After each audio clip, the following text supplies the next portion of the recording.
சைக்கலாஜிக்கலாக ஒரு இம்பார்ட்டண்ட்டான டாபிக் பார்த்துட்ருக்கோம். என்ன அப்படின்னா, நம்மளுடைய ஃபேமிலி எப்படி இன்ஃப்ளூயன்ஸ் பண்ணுது நம்மளுடைய சைக்கலாஜிக்கல் பிஹேவியரை அப்படிங்கிறது. ஸோ லாஸ்ட்டில் நம்ம இன்ட்ரொடக்ஷன்ஸ் கொடுத்தோம். இன்றைக்கி வந்து early deprivation and childhood drama, இது ரொம்ப ரொம்ப முக்கியமானது இந்த சைக்கலாஜிக்கல் பிஹேவியர் இன்ஃப்ளூயன்ஸ் பண்ணுறதுல. அதில் முதல்ல என்ன பார்த்தீங்கன்னா, மெயினாக யூஸ்வலாக ஒரு மேரேஜ் ஆனவங்க பணியின் காரணமாகவோ அல்லது ப்ரொமோஷன் காரணமாகவோ பிரிகிற மாதிரி இருக்கலாம், அல்லது அவங்களுடைய நைட் ஷிஃப்ட் இதன் காரணமாக பிரிகிற மாதிரி இருக்கலாம். அப்போ இந்த ஏர்லி டிப்ரிவேஷன்ஸ் நீங்கள் எவ்வளோ தவிர்த்துக்கிறீங்களோ அது வந்து இன்னும் கொஞ்சம் உங்களை ஸ்ட்ராங்காக ஆக்கும். குறிப்பாக ஏன்னா நியூலி மேரிட் ஆனவங்களோ அல்லது ஒரு ஃபேமிலியில் புதுசாக புரிதலோடு இருக்கும்போது உங்களுடைய இந்த பிரிவு வந்து இன்னும் கொஞ்சம் உங்களை சைக்கலாஜிக்கலாக இம்பேக்ட் ப்ராப்ளத்தை க்ரியேட் பண்ணதுக்கான வாய்ப்புகள் அதிகம்.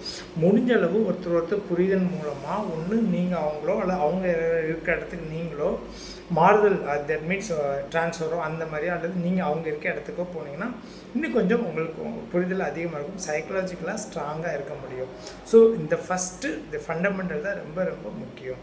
சரிங்களா? இது இல்லாமல் இந்த சைல்ட்ஹுட் ட்ராமான்னு சொல்லுவோம். அதில் வந்து 4 இதாக நம்ம சொல்லுவோம். என்னன்னா, சைக்கலாஜிக்கலாக நம்ம எப்படி பாதிக்கப்பட்டிருக்கோம், மனநலவில் எமோஷ்னலாக எப்படி நம்ம பாதிக்கப்பட்டிருக்கோம், ஃபிசிக்கலாக எப்படி பாதிக்கப்பட்டிருக்கோம், அண்டு குறிப்பாக செக்ஷுவல் அப்யூஸாக எதுவும் பாதிக்கப்பட்டு இருந்தோமா, இது எல்லாமே தான் நம்மளுடைய ஃபேமிலி லைஃப்பில் வருது. ஸோ இது எல்லாமே ஃபண்டமெண்டல் திங்ஸ், ரொம்ப ரொம்ப முக்கியமானது. இது எல்லாம் சேர்ந்து தான் நம்ம ஆல்ரெடிலாம் மேரேஜ் ஆகும்போது நம்மளுடைய லைஃப்பை எப்படி லீட் பண்ணணும், நம்மளுடைய பார்ட்னர் எப்படி ட்ரீட் பண்ணணும் அப்படிங்கிறத ரொம்ப முக்கியத்துவமான வாய்ந்தது. ஸோ அப்போது முக்கியமானது எவ்வளோ இந்த டிப்ரிவேஷன்ஸை எவ்வளோ குறைக்கும். தட் மீன்ஸ் ஒருத்தர் புரிதலோ டிட்டாச்மெண்ட் தூரமாக இருக்கிறத குறைச்சிட்டு புரிதலை அதிகப்படுத்தினாலே உங்களுடைய லைஃப் நல்லாயிருக்கும், ஹாப்பியாக இருக்கும். ஸோ இது ரொம்ப ரொம்ப முக்கியம். ஃபேமிலி இன்ஃப்ளூயன்ஸ்டு சைக்கலாஜிக்கல் பிஹேவியருக்கு ரொம்ப ரொம்ப முக்கியம்.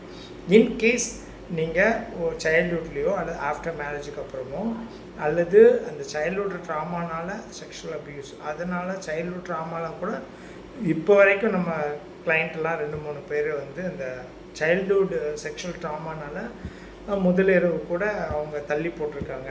அதன் காரணமாக அதுக்கு பயந்து கூட அதுக்கு நாட் ஓகேலாம் சொல்கிற கிளைண்ட்ஸ் நம்ம பார்த்துக்க முடியும். அவங்க நம்ம சைக்கலாஜிக்கல் கவுன்சிலிங்மாக இம்ப்ரூவ் பண்ணி இப்போ நல்லா இருக்காங்க. ஸோ இது எதுக்கு சொல்கிறேன் அப்படின்னா, அது எல்லாமே இம்பேக்ட் பண்ணும். ஸோ இது எல்லாமே சைக்கலாஜிக்கல் பிஹேவியருக்கும் உங்களுடைய அசஸ்மெண்ட்ஸ்க்கும் உங்களுடைய ஃபேமிலி லைஃபுக்கும் ரொம்ப இன்ஃப்ளூயன்ஸ் பண்ணுது.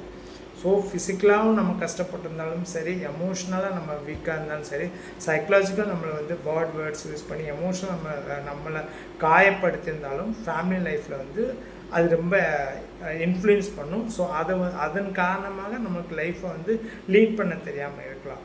ஸோ இது ரொம்ப முக்கியமான டாப்பிக்கு. ஸோ இது நம்மகிட்ட டிஸ்கஷன் பண்ணணும், அதனால தான் இதை சொல்லியிருக்கோம். ஸோ நெக்ஸ்ட்டு வந்து ஃபேமிலி இன்ஃப்ளூயன்ஸ் சைக்கலாஜி பிஹேவியர் அடுத்த பார்ட் 2 நம்ம பார்க்குறோம். தேங்க்யூ.